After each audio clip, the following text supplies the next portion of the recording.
अस्सलाम वालेकुम दोस्तों, मैं हूं कासिम खुसरो और आप देख रहे हैं कासिम खुसरो यूट्यूब चैनल। हम वक्तन ब वक्तन मुख्तलिफ़ टॉपिक्स पे वीडियोस अपलोड करते रहते हैं, लेकिन आज जो वीडियो हम अपलोड कर रहे हैं फिर यूट्यूब पे, तो इसमें एक ऐसा इशू है जिसमें हम सारे लोग फंसे हुए हैं।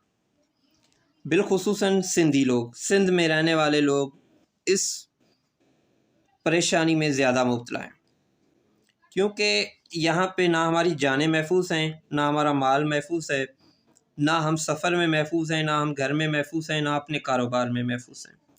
इस हद तक कि स्कूल पे जाने वाला एक टीचर भी अपनी ड्यूटी पे सही सलामत नहीं पहुँचता। उस हद तक कि तालिब इल्म भी अपनी स्कूलों में महफूज नहीं है, उनकी जानों को बड़ा ख़तरा है।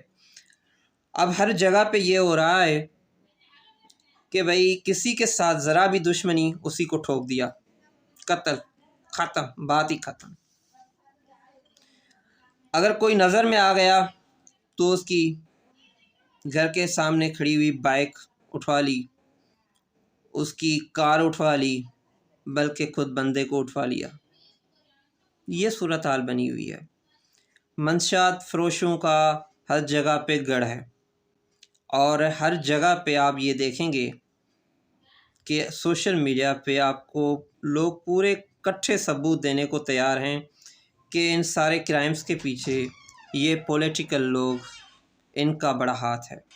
और इन सारी कार्रवाइयों में ये पॉलिटिकल लोग जो सफ़ेद पोश कहलाते हैं और देखने में भी सफ़ेद पोश हैं और ये मुलवस हैं, सारे कट्ठे सबूत देने के बावजूद भी उनके ख़िलाफ़ कोई कार्रवाई नहीं होती, क्योंकि वो सरकार के बंदे हैं।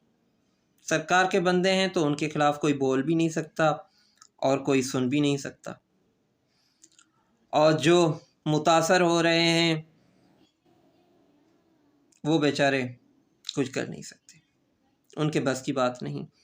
उनकी गाड़ियाँ भी चोरी हो जाती हैं, उनके कत्ल भी हो जाते हैं, उनकी मासूम बच्चों के साथ ज़ना भी हो जाते हैं। बच्चों के साथ तो क्या, ये जो 8, 9, 10 साल वाले लड़के, मासूम बच्चे, तालिब इल्म स्कूल जाते हुए थे, वो भी इन ज़ालिमों को हाथ लग जाते हैं, उनकी इज़्ज़तें भी लूट दी जाती हैं। बल्कि उस हद तक कि स्कूल जाने वाला एक टीचर, उसकी भी यहाँ पे हयाती महफूज नहीं, और इन ज़ालिमों के ख़िलाफ़ कोई कार्रवाई करने को भी तैयार नहीं है। हर जगह पे पैसा चलता है, पैसे के बगैर कुछ नहीं चलता। अगर पैसा है तो पैसा फेंक, तमाशा देख, नहीं तो फिर बड़ों से फ़ोन करवाओ, बात ख़त्म। अगर तुम्हारी कोई सपोर्ट नहीं, तुम्हारी जेब में पैसा नहीं, तो तुम्हें कोई हक़ नहीं कि तुम किसी भी कार्रवाई या किसी भी इल्ज़ाम के ख़िलाफ़ जाके कोई पर्चा कटवाओ या रिपोर्ट करवाओ। यहाँ पे इनके SHO, SSPs, DSPs सारे अपने हैं। इनको जहाँ से फ़ोन आएगी वो उस तरफ रुजू करेंगे, जहाँ से उस तरफ रुजू करेंगे। बाकी आवाम जिस कंडीशन में है, जो चीज़ भुगत रही है, वो तो ऐसे ही भुगतती रहेगी, कोई फ़र्क नहीं पड़ता।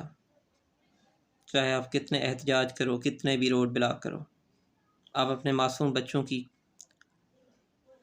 जिनकी आपके आँखों के सामने कत्ल हो जाते हैं, उनकी लाशें रख के, रोड ब्लॉक करके बैठ जाओ इंसाफ के लिए।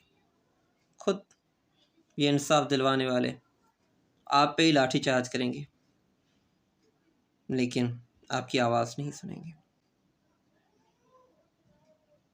इनका कसूर भी नहीं है, क्योंकि ये हमारा मुल्क जिन लोगों के हाथ में है, जिन लोगों के साए में है, वो तो इससे भी बढ़ के आगे हैं। तो ये बेचारे क्या कर सकते हैं, इनको भी उनके नक्शे कदम पे ही चलना है। ज़ाहिर सी बात है, महंगाई का दौर है, हिलाल की कमाई से गुजारा भी नहीं होता, लोगों को हराम भी चाहिए, रुश्वत भी चाहिए, اگر ان کو حرام رشوت بھی نہیں مل رہی، حرام کا دوسرا ذریعہ نہیں ہے، قتل و غارت کریں گے، چوری کریں گے۔ لیکن وہ کہاں جائیں جن کی چوریاں ہو رہی ہیں، جن کے قتل ہو رہے ہیں؟ وہ تو معصوم لوگ ہیں، غریب لوگ ہیں، ان کو انصاف کی امیدیں بھی نہیں رہی اور انصاف دلوانے والے بھی نہیں رہے۔ کیا یہ صورتحال ہمیشہ رہے گی یا وقت بدلے گا؟ اگر وقت بدلے گا تو کب بدلے گا؟ روز بروز چوری کی، ڈکیتی کی، قتل کی رپورٹس ہو رہی ہیں۔ اب تو فرق پڑنا چاہیے، لیکن آواز کون اٹھائے؟ جو آواز اٹھائے گا اس کا گلا کھینچ کے باہر نکالا جائے گا۔